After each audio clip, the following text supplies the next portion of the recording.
Why did the Atlanta Falcons swap Ruke Orhorhoro for Jacksonville Jaguars Maason Smith? What's up, Fandemic family? Welcome back to the Atlanta Falcons Fandemic, the platform built for the fans, by the fans, where the fans' voice matter. This is your host, Cowboy, and I appreciate every single one of you tapping in, showing love, and bringing that real Dirty Bird energy to every one of my episodes.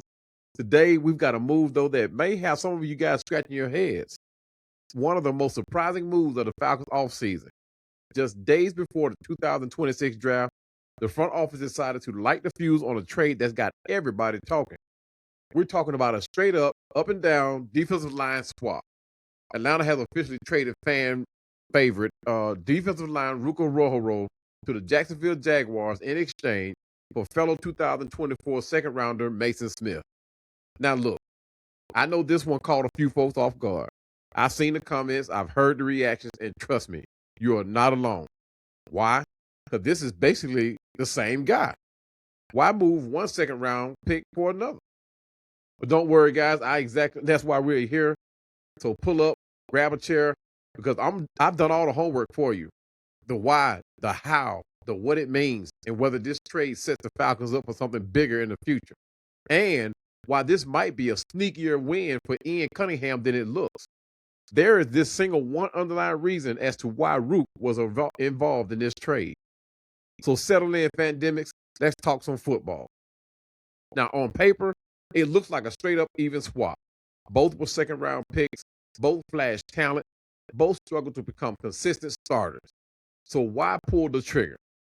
Let's break it all down. So, the terms of the deal.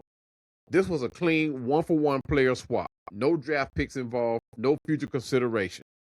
Atlanta gets defensive lineman Maason Smith, Jacksonville's 2024 second-round pick, 48th overall. Jacksonville gets defensive lineman Ruke Orhorhoro, Atlanta's 2024 second-round pick, 35th overall. Both guys are entering into their third year of their rookie deals, and both have kind of struggled to really pop since they're being drafted in 2024. So why does this trade even happen? Why does it look like an even trade? And you're right to be thinking like that. They were drafted 13 picks apart and have almost identical career stats, both hovering around 3 to 3.5 sacks. But there were three reasons why this deal happened. One, new coaching staff, new scheme, new fits. The Falcons have undergone a major regime change since drafting Orhorhoro, with Kevin Stefanski and new defensive coordinator leadership in place. Orhorhoro simply wasn't seen as a fit for the direction of the defense that is headed. Jacksonville, meanwhile, sees him as a better fit for their front defensive coordinator, Dan Campanelli. Our defensive all-break is known for his projects, reclamation projects. Ruke Orhorhoro struggled mightily last season. Now, it seemed like he struggled, but here's the one single reason that I think that kind of got Ruke Orhorhoro involved in this deal. His PFF grade. Now, out of 134 interior linemen, Ruke Orhorhoro was number 132. I told you guys, I've done the homework. This here, I did not know. You know, on the outside looking in as a fan, it seemed like Ruke Orhorhoro was a solid piece. But we've just been seeing flashes. And we think that Ruke Orhorhoro is a solid piece. But when you look at the numbers, he's 132nd out of 134 interior linemen. He wasn't just fitting the gap. He was just there. I mean, but you know how Albrecht likes to coach. He wants a guy to get in that gap, shoot the gap, and fill it. And apparently Ruke Orhorhoro was falling short somewhere. And I think that was the underlying reason why Ruke Orhorhoro was involved in this deal. Maason Smith, on the other hand, is a massive human being at 6'6", 315 pounds. He's younger, bigger, and Albrecht clearly sees a higher ceiling than to turn him into that elite run stuffer we missed last year. Number two, a change of scenery, a fresh start. Sometimes a guy just needs a new locker room. The Falcons' previous regime traded up for Ruke, but this new front office has no sentimental attachment to him. If the fit isn't there, they aren't going to wait around. Neither player lived up to their expectations with their original team. Smith struggled to carve out a role in Jacksonville and was even a healthy scratch at some of the games. Orhorhoro flashed pass rush upside, but had issues against the run. Both teams believe that the other player may thrive with a fresh environment and different coaching. Number three, then you consider the physical profile of both players, the positional fit, and body type preferences. While Ruke is athletic, Maason Smith has the SEC pedigree from LSU and a larger frame that allows him to play multiple spots on the interior. Multiple times throughout the year, you saw Maason play even the nose guard spot and actually did pretty good at it. But the thing about Maason Smith is he needs to be consistent. And I think going under Jeff Albrecht, he will find that consistency. You know, with David Onyemata gone, we clearly need size, and Smith brings more beef to the line. Smith is slightly bigger at 6'5", 306 compared to Ruke Orhorhoro, 6 feet, 295 pounds. Not too much of a difference in weight difference, but the height is significantly different. And Atlanta appears to prefer his frame for the interior line, especially at nose tackle. Orhorhoro, meanwhile, brings more pass rush juice, which Jacksonville values as they reshape their defensive front. Now, one thing about Jacksonville, they always draft great defensive trench players, always. Offensive side may be another story, but on defensive side of the ball, they always draft pretty decent. So I'm looking for Maason Smith to actually come in here and be a contributor, more than likely day one, since he has the experience. But let's talk about his contract. What these contract means for us, the real, under the hood reason. This is where it gets interesting for the Cat Watchers, right? Even though they were both second rounders in the same year, that 13 slot difference in draft position creates a gap in the books. Ruke Orhorhoro's contract, his was a 4-year, $9.9 million deal. His 2026 cap hit was set to be about $2.7 million. Maason Smith's contract, his was also a 4-year deal, $8 million deal.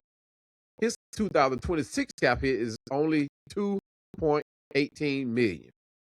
By making this move, the Falcons actually saved roughly $500,000 to $600,000 in cap space for 2026, and nearly $2 million in total contract value over the next 2 years. So Ian actually did his homework on this, and actually, now people might say, well, $500,000 and $600,000 is not a whole lot of money, but when you're counting pennies right now with the cap space that we have, and every little bit helps when you're trying to save money, gain picks for the 2027 season. And guys, I've expressed this, I can't express it enough. Watch out for 2027. I actually think we're going to hit double-figure picks in 2027. I honestly do. But what does this all mean for Atlanta? The Falcons gain more contract flexibility with Smith. His deal is cheaper overall, and he has less guaranteed money in future years. That matters for a team reshaping the defense identity and looking to maintain cap agility. Now, what does this mean for Jacksonville?